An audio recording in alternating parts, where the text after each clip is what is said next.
Also, we saw a really good game. I think I definitely want to talk about selfishly between the Steelers and the Cowboys. Dak Prescott becoming the first NFL quarterback to throw a touchdown in 2 different days in the same game after the weather delay. But Marcus, I wanted to get your thoughts on the Cowboys Steelers game on Sunday night. Well, as I said, I'm on suspension right now with them, but so I didn't. I watched some of it, and when he threw a pick in the end zone, I was like, "See, I feel like I was the bad luck because I wasn't supposed to be watching it." And I'm like, "So let me turn it." So then I turned it back a little bit, and that's when they scored a touchdown. Maybe I think it was 17-13. I can't watch it no more. So I didn't watch no more. I was like, I said, okay, it'll be like an hour later. I said, let me check the ESPN app and see who won.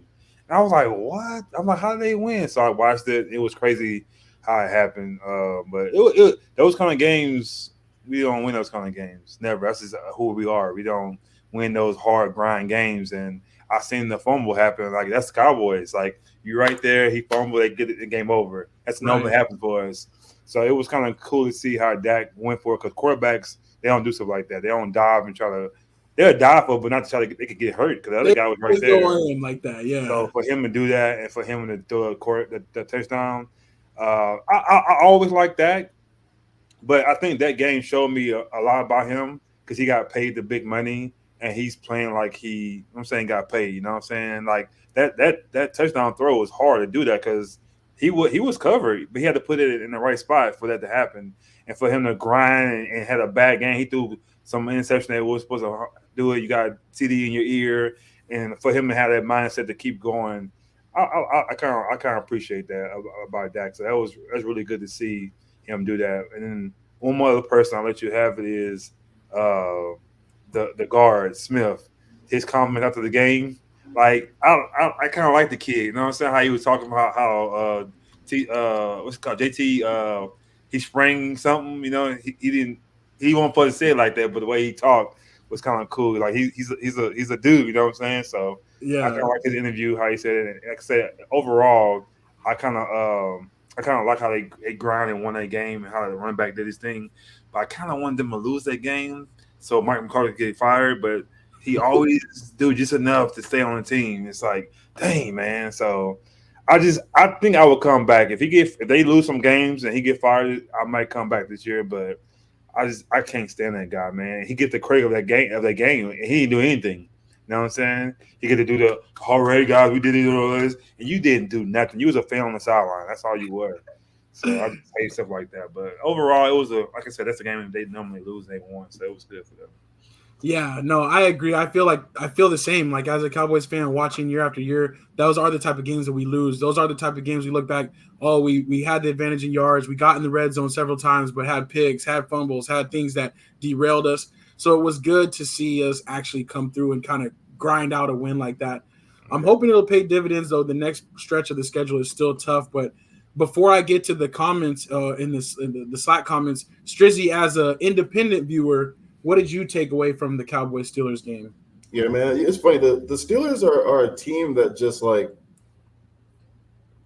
they're gonna be just halfway decent every year, right? Like until they really start to just actually like I'm not sure what they're waiting for, you know what I'm saying? But like until they actually figure out and like to go after like their quarterback of the future before until they go and get out like a real offensive coordinator, like even Tomlin, like I actually really mess with Tomlin, but like I'm actually even starting to get kind of tired of him a little bit too.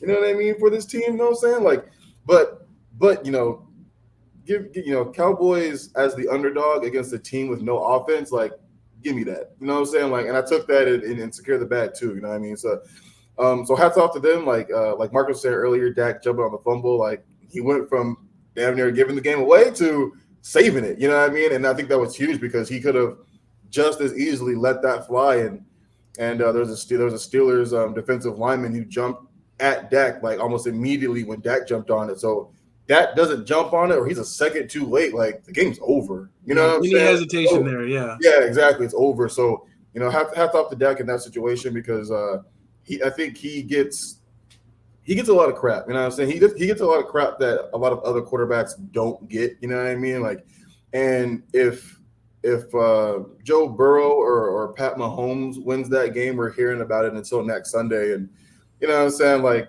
Dak really won that game. It was a pretty big game, a game I think you guys needed, in my opinion. And we haven't really heard much about it at all, except for the bad stuff, right? The interception, the CD Lamb chirping, but we don't even really necessarily know what CD Lamb was actually saying or how he meant it. You know what I mean? Like, there's so much negative, so a lot of times for it. But I think it was a pretty decent game. Steelers have a really good defense. Dak of the Cowboys are missing a lot of their best players. They're missing offensive linemen. But Brandon Cooks was injured too. We finally had a pretty decent showing on the ground. You know what I mean? And was it Dottle? I think he had a pretty halfway decent game too on the ground.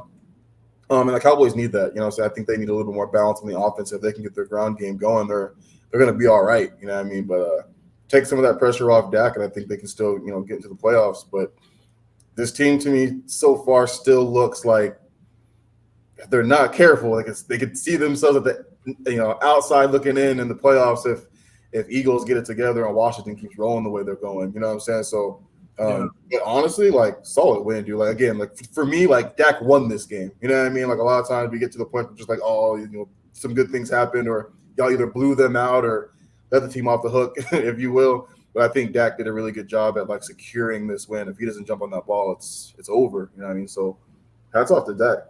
I won't say that a lot. But we'll take it. Yeah, I was gonna say too. I think the Brandon Cooks getting hurt. I don't know. When I hear that, it's not a big deal to me. Brandon Cooks is washed up. I think Tober being able to show what he can do. Yeah. I really think he can be that next. Remember we had Dez Bryant, we had Williams on the other side. Terrence Williams, yeah. I think he could be a Terrence Williams. He might could be a little better. He's a little faster. I think he could definitely be a good number 2. I think he showed what he can do. So I think Brandon Cooks could be a third receiver. I think Tober is a big receiver. He got good hands. If he can get a little better, I think he can be that guy. And I see Pops putting on here. We had 5 DNs out. They all trashed. Anywhere else they go, they're not starting nowhere. Marcus Lawrence, he. I don't know why we still got him. Michael Parsons, we needed him. It would have been a good time for him. But I think he's the only one that it was effective. We didn't have out there. Cornerbacks, Bland, he's been out. We need Bland. But DeMarcus, I think Michael Parsons and Bland were the 2 people we could have used right now. But everybody else, I don't think it was a big factor. But I think Tober, it showed that his confidence gonna get up a little bit more. Dak might trust him a little bit. But the one person people don't talk about is number 40. I don't know how to say his last name, but that fullback, he can be a Dallas Clark for us. I'm what's the guy for the 49ers? He's good, man. And then Ferguson, he's nice too. So I'm really gung ho on number 40, dog. I like him. You don't know who he is. He's coming. When Dak needs help, he throw it to him and he make things happen. So I like number 40, though. Sometimes injuries are a blessing in disguise because you get to kind of see, what else you have. Because kind of like you were saying with Cooks, I actually agree with you, Marcus, about Cooks. But I was more so saying that Dak likes familiarity. He's a very comfortable guy. So if he don't know you or he don't use you very often, he's just not going your way. So that's what I meant by Cooks being out. He could have just been if it ain't going to CD, it ain't going to nobody. You know what I'm saying? So that's kind of what I meant by Cooks being out. But I do agree with you. Cooks is pretty. He cooked. He done. See, Pops already gave me. He said a week. He already back on the stuff. I want to get back in. I want to get back in because them 6 games when you lose 5 of those, then you're gonna be wanting me come back over here. So I'm good. There's no stress on me. Pops ain't the only gatekeeper. You know what I'm saying? But I'm going for the NFL this year. I like NFL teams, and I'm never going against our division. I'm not never going for those guys, but. Hey, I'm gonna look at the NFL and root the NFL, but Cowboys still my team. I'm just mad. I'm pissed off. Derrick Henry. That's all I'm gonna say all year, and we're gonna see him fire.